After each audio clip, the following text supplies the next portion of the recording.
धन्यवाद अमनराव साहेब। या ठिकाणी मी खऱ्या अर्थानं आपण उमेदवार आणि नेत्यांचा विचार ऐकण्यासाठी आलेला आहे। मी माझं भाषण या ठिकाणी संपवतो। जय हिंद। आदरणीय पवार साहेब, आपल्या सर्वांचे मार्गदर्शक, प्रेरणास्थान आदरणीय विजयसिंह मोहिते, ज्यांच्यासाठी आपण या ठिकाणी आलो, ज्यांच्या उमेदवारीने महाराष्ट्रामध्ये खळबळ निर्माण झाली, ते आपल्या सर्वांचे आवडते लाडके उमेदवार धैर्यशील भैया मोहिते पाटील, व्यासपीठावरील महाविकास आघाडीचे सर्व सन्माननीय नेते, समोर जमलेल्या मतदार बंधू भगिनींनो, पत्रकार मित्रांनो,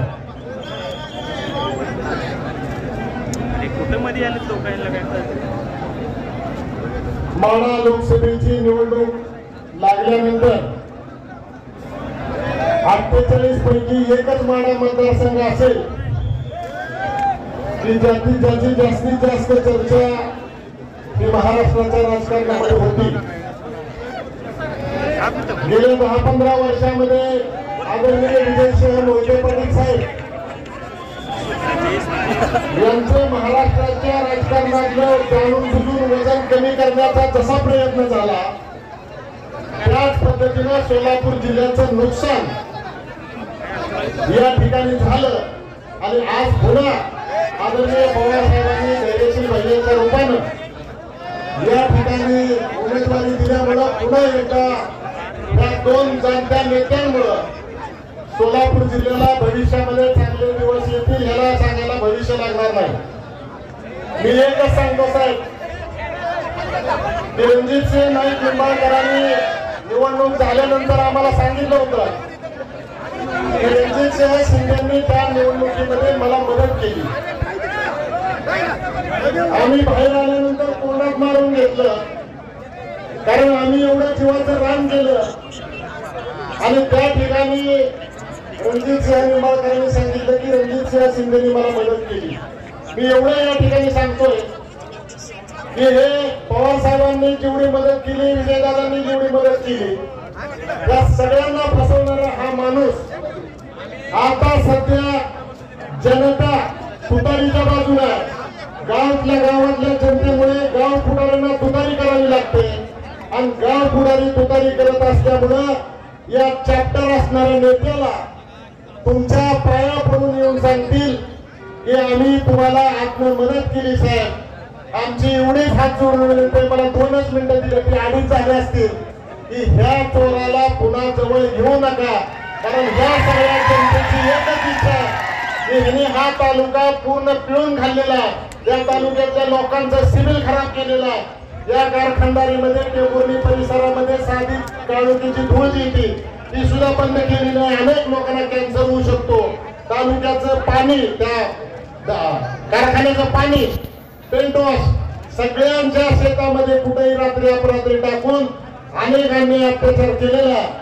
आज त्यांच्यावरती हजारो केसेस आहेत साहेब। एवढीच अपेक्षा आहे, सरकार केंद्रामध्ये राज्यामध्ये आपलं येणार आहे, त्यांच्या थांबलेल्या चौकशा फक्त सुरू करून माढा तालुक्यातील जनतेला न्याय द्यावा आणि येणाऱ्या 7 तारखेला मग तुतारीधारी माणसाच्या समोरचं बटन दाबून धैर्यशील भैया मोहिते पाटील यांना आपल्या सगळ्यांची सेवा करण्याची संधी द्यावी ही नम्र वकलतेची विनंती करतो। थांबतो। जय जवान। धन्यवाद कोकाटे साहेब। यानंतर निमित्तानं आज ज्यांच्या प्रमुख उपस्थितीमध्ये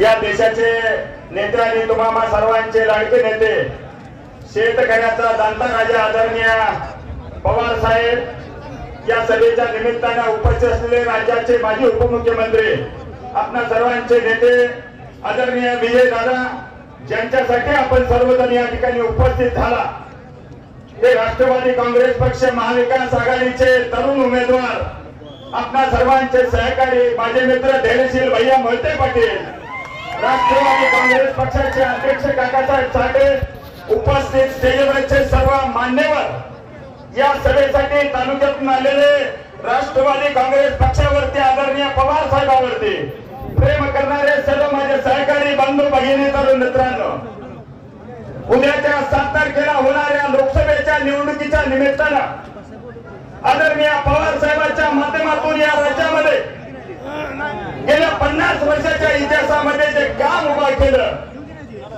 त्या कामाच्या जोरावरती या जिल्ह्यामध्ये या राज्यामध्ये अनेक साहेबांच्या बोटाला धरून राजकारणाची सुरुवात केली, परंतु प्रत्येक कालखंडामध्ये साहेबाला बाजूला राहून आपण जे केलेलं पाप आहे त्या पापाचा हिशोब मुक्त करायचं काम आपल्याला निश्चितपणे या सभेच्या निमित्ताने या ठिकाणी करावं लागतंय. मी आपल्याला नम्र विनंती करतो, आपण देशाच्या मोदी सरकारच्या धोरणाच्या विरोधात आपण सर्वजण जाणतोय. या राज्यातील शेतकऱ्याला, देशातील शेतकऱ्याला मोदी सरकारने कोणत्या प्रकारच्या योजना दिल्या?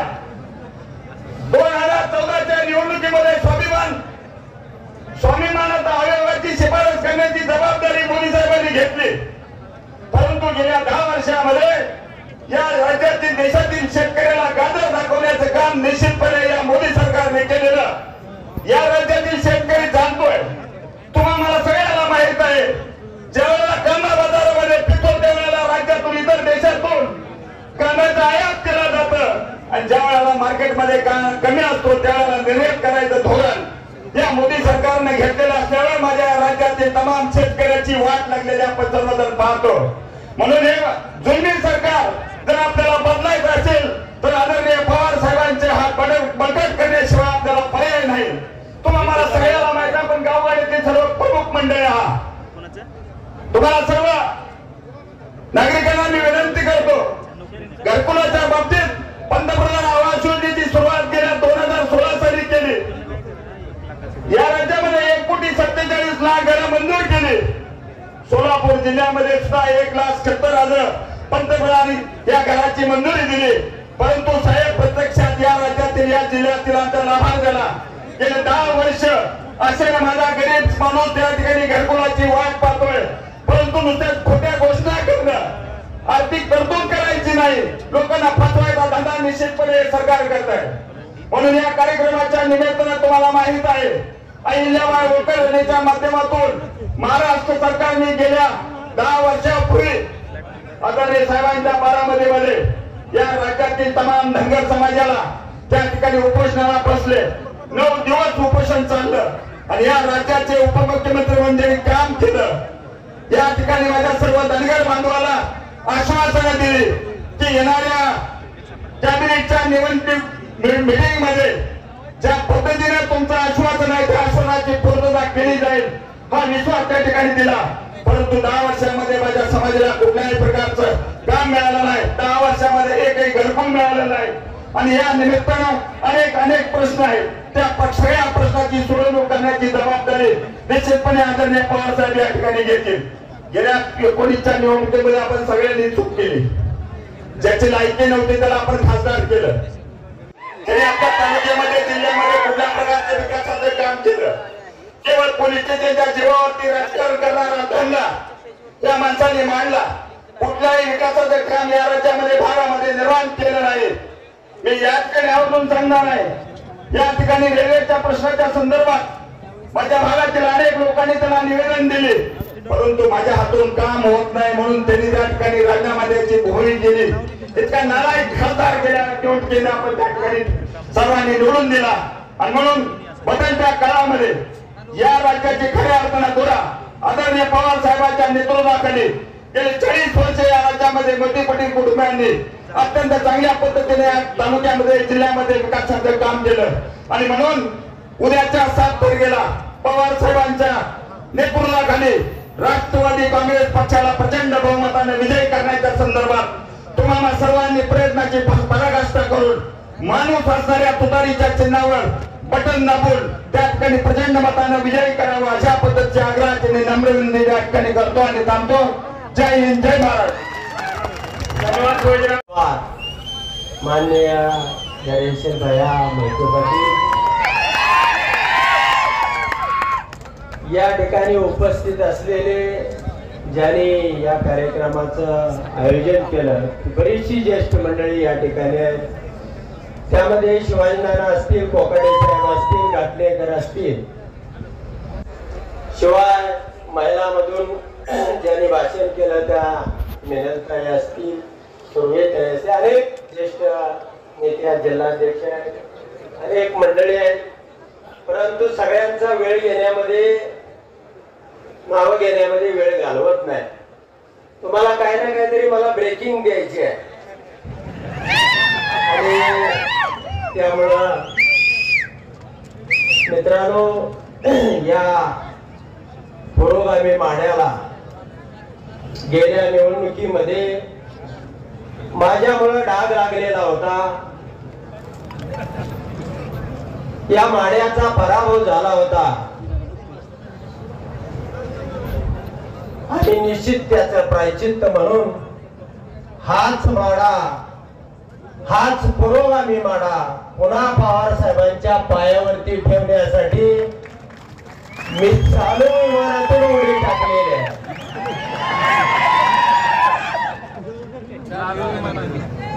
मित्रांनो, निश्चितपणानं ती गेल्या वेळेला झालेली चूक, आम्ही असो, मोहिते पाटील असो, ही निश्चितपणानं भावनेच्या भरामध्ये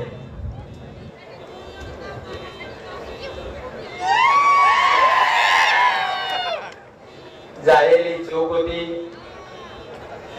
आणि त्यानंतरच्या काळामध्ये मोहिते पाटलाप्रमाणे आमच्याही काय अपेक्षा होत्या राजकारणामध्ये, आमच्याही तालुक्याला न्याय मिळावा, त्याचा स्वाभिमान जागा व्हावा, त्याच्याही विकासाची द्वार पुन्हा खुली व्हावीत, आमच्याही नेतृत्वाला गती यावी, या भावनेनं, उद्देशानं 1,16,000 एवढं मताधिक्य देऊन सुद्धा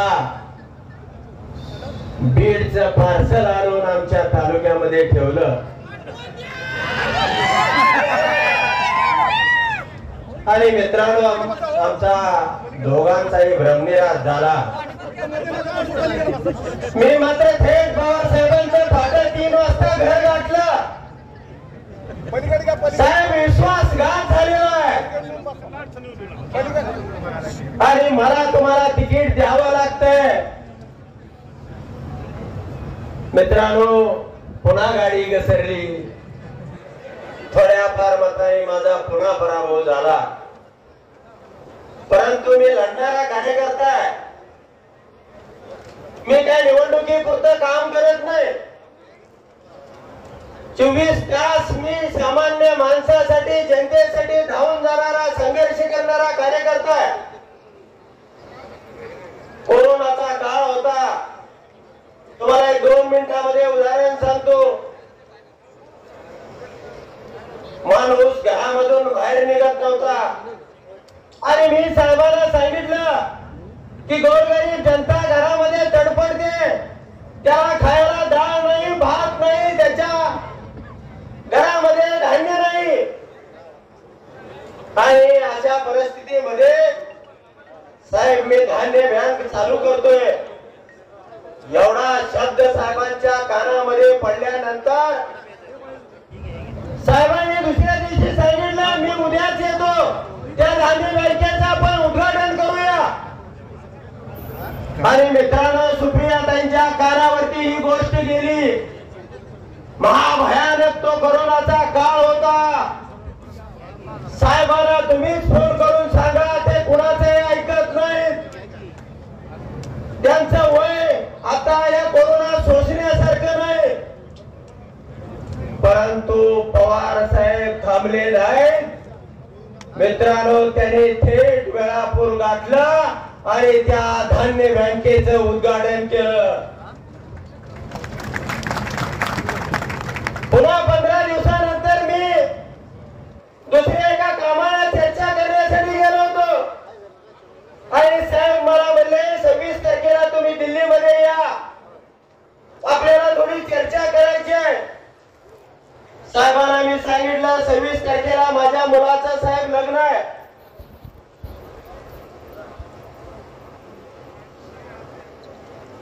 कोरोनामध्ये साहेबांना त्रास होऊ नये म्हणून मी साहेबांना मुलाच्या लग्नाचं आमंत्रण दिलं नव्हतं. मित्रांनो, माझ्या मुलाच्या लग्नाला 100 लोक सुद्धा नव्हते आणि साहेबांना आमंत्रण नसताना सुद्धा कार्यकर्त्यावरती किती प्रेम असावं. साहेब स्वतः आमंत्रण नसताना माझ्या मुलाच्या लग्नाला आले आणि ती जाणीव माझ्या उत्तमराव जानकरांच्या हृदयामध्ये आयुष्यभरासाठी कोरली गेली. मित्रांनो, माझ्या घरामध्ये एक साहेबांचा मोठा असा फोटो आहे, त्यावरती लिहिलेला आहे आधारवर. गेल्या महिन्यापूर्वी मी सोलापूर मधून लोकसभेची उमेदवारी मागत होतो आणि माझी उमेदवारी कापली गेली. माझी उमेदवारी कापली गेल्यानंतर दोन काळूबाळू आले आणि म्हणले तुमच्या घरातला साहेबांचा फोटो काढला नाही, त्यामुळे तुमची उमेदवारी कापली गेली. मित्रांनो, माझ्या घरातला फोटो काढता येईल, पण या लाखो लोकांच्या हृदयामध्ये जे पवार साहेबांचं स्थान आहे,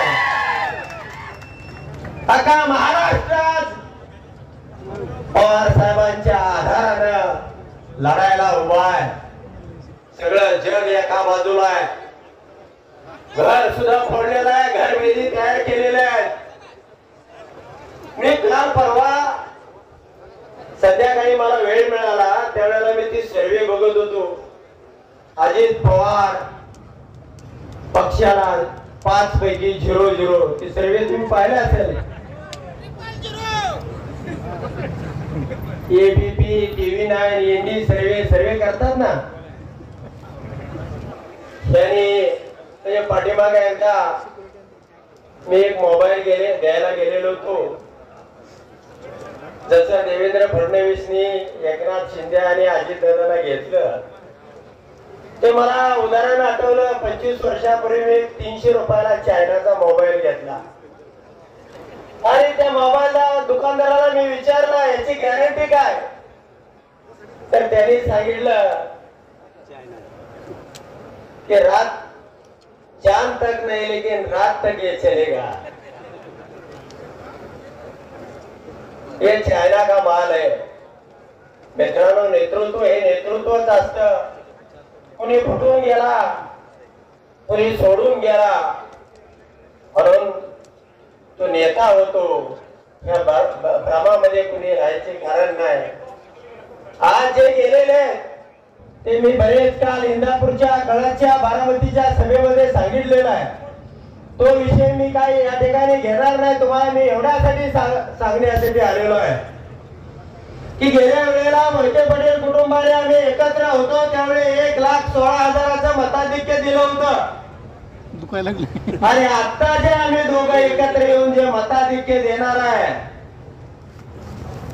ते पुढची 25 वर्ष या महाराष्ट्रामध्ये ते रेकॉर्ड कोणी तोडणार नाही, हे सांगण्यासाठी तुम्हाला आलेलो आहे.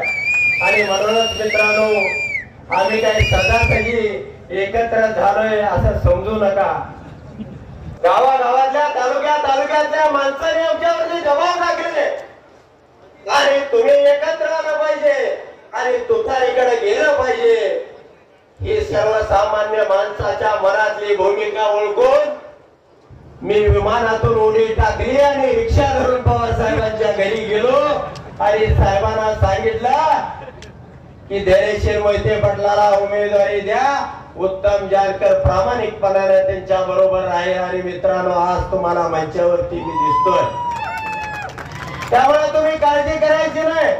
तुमच्या तालुक्यातली बरीच नेते मंडळी पवार साहेबांच्या खिडकीमधून डोकावायला लागलेली, पण पवार साहेब हे पवार साहेब आहेत. निश्चितपणाने या तालुक्यामध्ये नवा नेतृत्व उदयाला येईल आणि तुमच्या मनामधलाच आमदार होईल. एवढंच या ठिकाणी सांगतो. धन्यवाद. यानंतर संजय घाटकर पाटील बोलतील. आदरणीय पवार साहेब, आदरणीय मोठे दादा, व्यासपीठावर उपस्थित असलेले सर्व मान्यवर, महाविकास आघाडीतील सर्वच घटक पक्षाचे प्रमुख पदाधिकारी, सर्व माता भगिनी आणि या ठिकाणी उपस्थित असलेले मतदार बंधू भगिनी, सगळ्यांना विचार पडला की माझीच उमेदवारी का.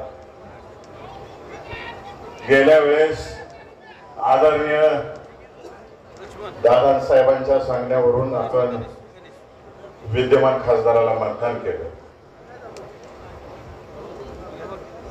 मतदान केल्यानंतर हा माणूस एवढा निष्क्रिय निघाला 5 वर्षामध्ये. गावोगावी दिवा सुद्धा लावला नाही,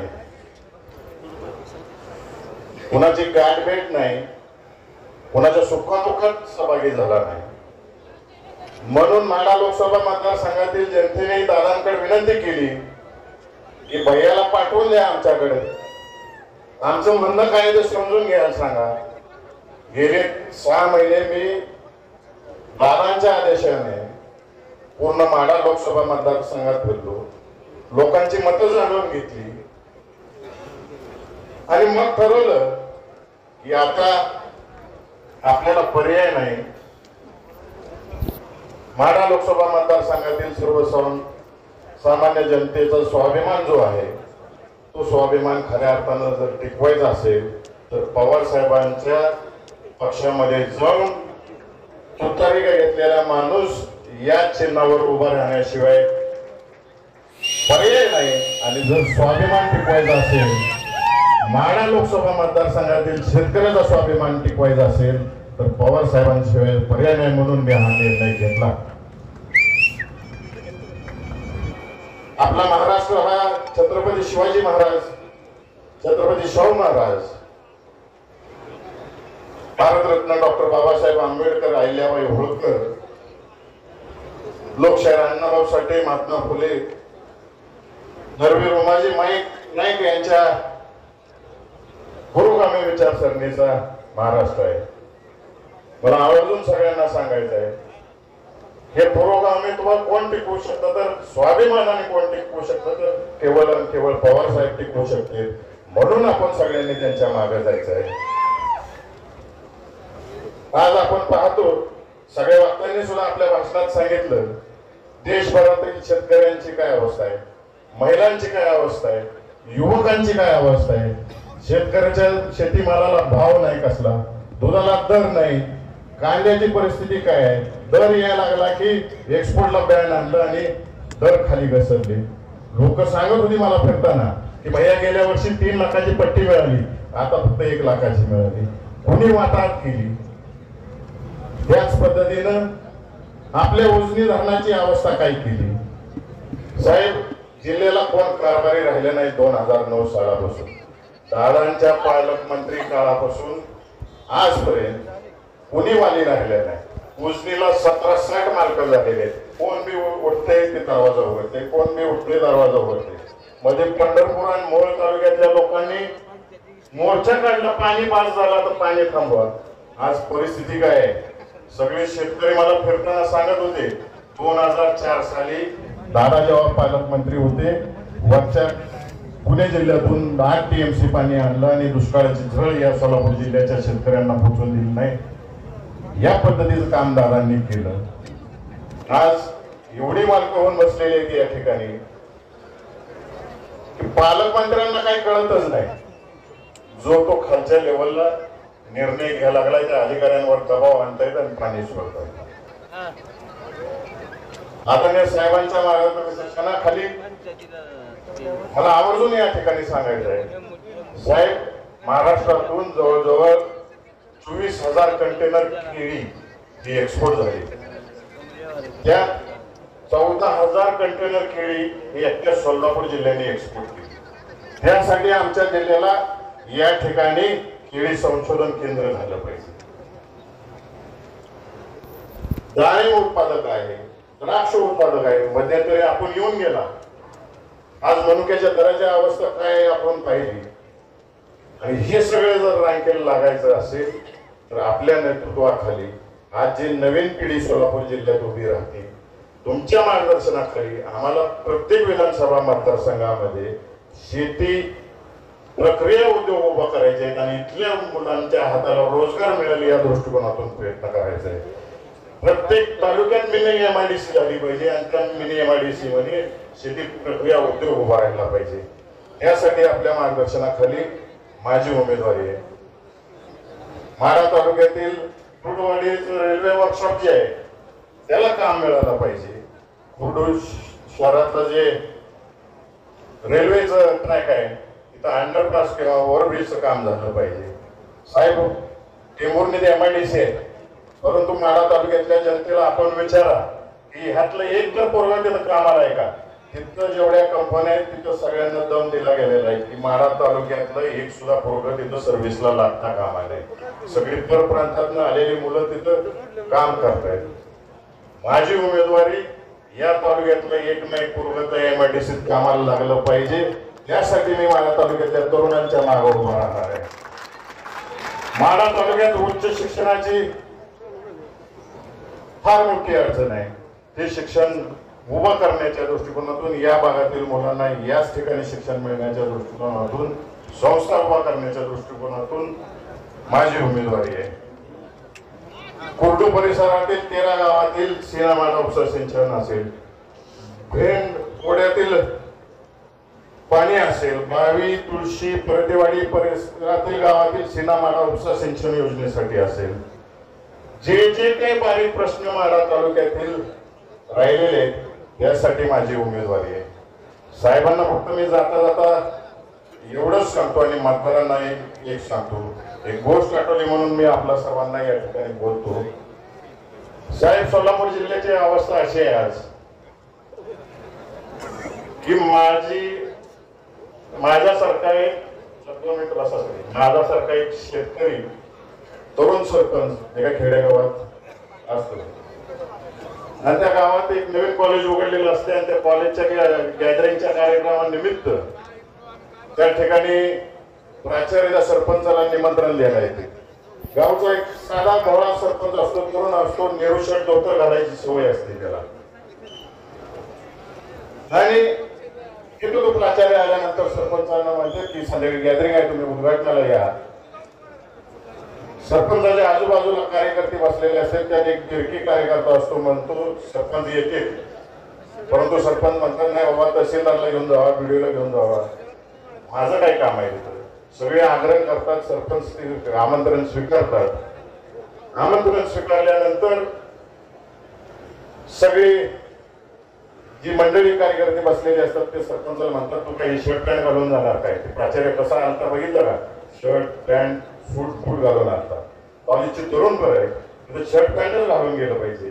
ते आयुष्यात कधी शर्ट पॅन्ट घातलेलं नसते. त्या सरपंचाला सगळी कार्यकर्ते मंडळी घेतात, मोंडीमला येतात, शर्ट घेतात, पॅन्ट घेतात, पुन्हा गावाकडे माघारी निघून जाते. गावाकडे गेल्यावर घरी जाते, सरपंच जेवण करते. जेवण केल्यानंतर बायकोला बोलवून घेते खोलीकडे. शर्ट घालून दाखवते, पॅन्ट घालून दाखवते, पॅन्ट थोडी लांब झालेली असते. बायकोला सांगतात ही पॅन्ट घ्या, अमुक अंतरावरती कापा, टीप मारा, कपाडात ठेवून टाका. बायको म्हणते आता जेवण झाली, मला दोन्ही भांडी करायचे, तुम्ही हे का तुमच्या मुलीला सांगा. सरपंच मुलीकडे जातात, ती पॅन्ट घे, काप, टीप मार, कपाडात ठेव म्हणून सांगते. मुलगी म्हणते तुम्हीच माझ्या विविध दर्शनाच्या कार्यक्रमाला येणार आहे, मला नाटकाचा सराव करायचा आहे, तुम्ही तुमच्या आईंना काम सांगा, आजीला काम सांगा. आजीकडे जाते, आजीबाई म्हणते मी थकले, तुझं तूच करून घे.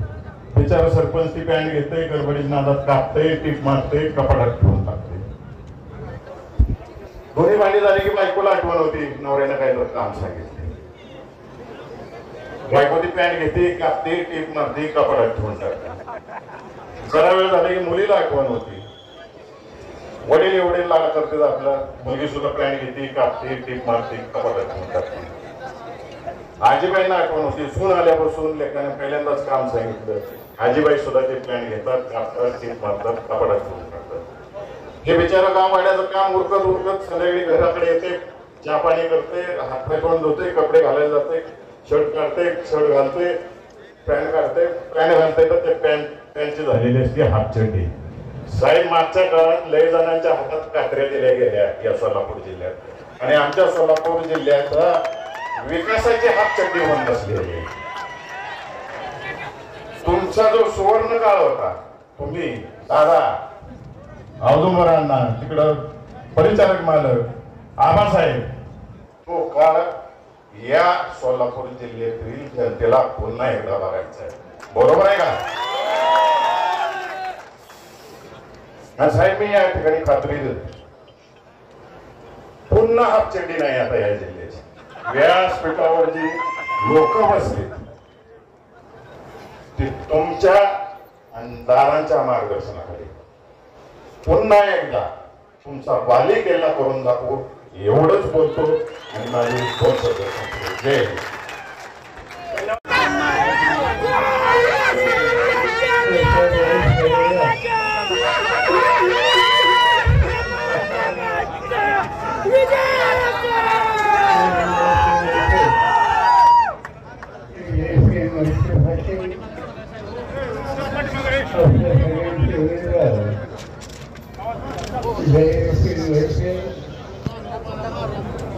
संघटनेचे अध्यक्ष श्रीखंडवाने संजय कोकणकर जानकर शिवाजीराजे घराणे शिवसेनेचे नेते समाजराव शिंदे विठ्ठल सरकारीचे प्रमुख आणि पाटील साईराव हलवरा संजय पाटील घाटेकर नगराध्यक्षा सौरंजन साठे पुण्याच्या माजी महापौर घराणे कोल्हापूरचा माजी महापौर नैतिक केलेले व्यासपीठाच्या सगळे सहकारी अशा पक्षामध्ये आलेले आमचे सगळे शिक्षक आणि उपस्थित झाले लोकसभेची निवडणूक आली.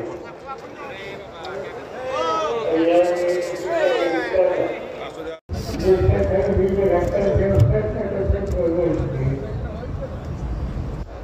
सामान्य माणसाच्या अडचणी कमी कशा करायच्या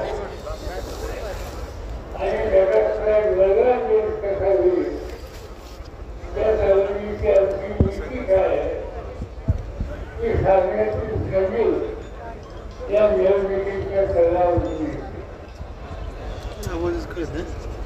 गेले 10 वर्ष या देशामध्ये